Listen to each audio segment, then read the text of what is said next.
தாய் மண்ணை நாங்கள் இழப்போமா இருந்தால் தவறு மட்டுமல்ல ஒரு துரோகமாகும். நிச்சயமாக ஒரு பொது வேட்பாளரை இறக்க வேண்டிய கட்டத்தில் தள்ளப்பட்டிருக்கிறோம். நிலம் இருக்கும் வரைக்கும் தான் நாங்கள் தமிழ் தேசியம் பேச முடியும். எல்லோரும் தலைவர்கள்.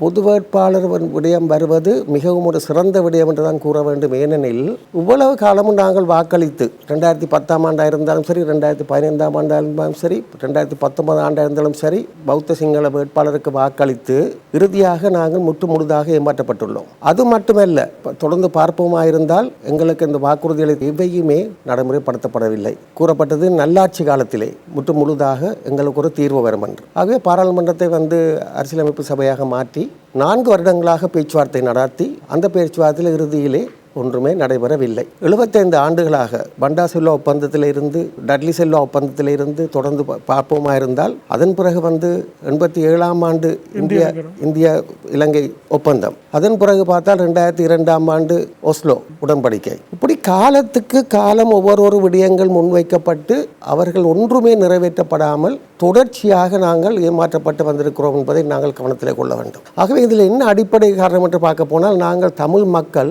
ஒரு தேசிய இனம் என்பதை நாங்கள் மறந்துவிடக்கூடாது. ஏனென்றால் எங்களுடைய தாய் மண்ணும் எங்களுடைய தாய்மொழியும் தான் எங்களுடைய வாழ்க்கை. தாய் மண்ணை நாங்கள் இழப்போமா இருந்தால் அது நாங்கள் வரலாற்றில் செய்யும் ஒரு பெரிய ஒரு தவறு மட்டுமல்ல, ஒரு துரோகமாகவும் கருதப்பட வேண்டும். 12 லட்சம் மக்கள் வடக்கு கிழக்கிலே வாக்காளர்கள் இருக்கிறார்கள். 2009ஆம் ஆண்டு 22 ஆசனங்களை பெற்ற தமிழரசு கட்சி, தமிழ் தேசிய கூட்டமைப்பு இப்பொழுது தமிழரசு கட்சி 5 ஆசனங்களை பெற்றிருக்கிறது. தமிழ் தேசியம் தேய்ந்து போய் அமாவாசையை நெருங்கி கொண்டிருக்கிற காலமாக இருக்கின்றது. அதுபோல தமிழ் தேசிய கட்சிகள் 2010ஆம் ஆண்டு வரைக்கும் 9ஆம் ஆண்டு வரைக்கும் இந்த மக்களுக்கு இருந்த நம்பிக்கை ஏதாவது கிடைக்கும் என்ற ஒரு எதிர்பார்ப்பு அவ்வளவும் மௌனிக்கப்பட்ட பின்னர் இன்று வரைக்கும் இது எதுவுமே நடைபெறவில்லை. இந்த பொது வேட்பாளர் நிலைப்பாட்டில் நீங்கள் நிச்சயமாக ஒரு பொது வேட்பாளரை இறக்க வேண்டும் என்ற நிலைப்பாட்டில் இருக்கின்றீர்கள். நாங்கள் நிச்சயமாக ஒரு பொது வேட்பாளரை ஆதரிக்க வேண்டிய கட்டத்தில் தள்ளப்பட்டிருக்கிறோம். தெற்கத்திய அரசுகள் எதை எதிர்பார்க்கின்றதோ, டிவைடர் ரூல் பாலிசி எதிர்பார்க்கிறதோ அது நடந்து கொண்டிருக்கின்றது. அந்த அடிப்படையில் தமிழ் தேசிய இனத்தை பாதுகாக்க வேண்டிய கடப்பாட்டில் இருந்து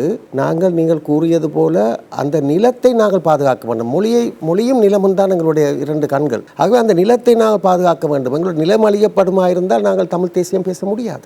நிலம் இருக்கும் வரைக்கும் தான் நாங்கள் தமிழ் தேசியம் பேச முடியும். தமிழ் தேசிய இனமாக இருந்து எங்களுடைய சுதந்திர உரிமையையும் எங்களுடைய இறமையையும் நிலைநாட்ட வேண்டும் என்று இருந்தாலும் கூட முதலில் நாங்கள் எங்களை பாதுகாத்துக் கொள்ள வேண்டும். நாங்கள் பிரிந்து போகும் பொழுது, வாக்குகள் பிரியும் பொழுது இங்கே தமிழ் தேசியம் அழிந்து கொண்டு தான் போகின்றது. அதை நாங்கள் கவனத்தில் கொள்ள வேண்டும். ஒவ்வொரு கட்சிகளும் இப்பொழுது என்ன நடக்கின்றது? எல்லோரும் தலைவர்கள். கட்சியிலிருந்து எனக்கு தெரியக்கூடியதாக 2 கட்சிகளாக இருந்தது. இன்று எத்தனை கட்சிகள் கணக்கிட்டு பார்க்க முடியாது. கட்சியிலிருந்து விலகியவுடன் அல்லது விலத்தப்பட்டவுடன் அவர்கள் ஒரு கட்சி அமைத்து விடுகிறார்கள்.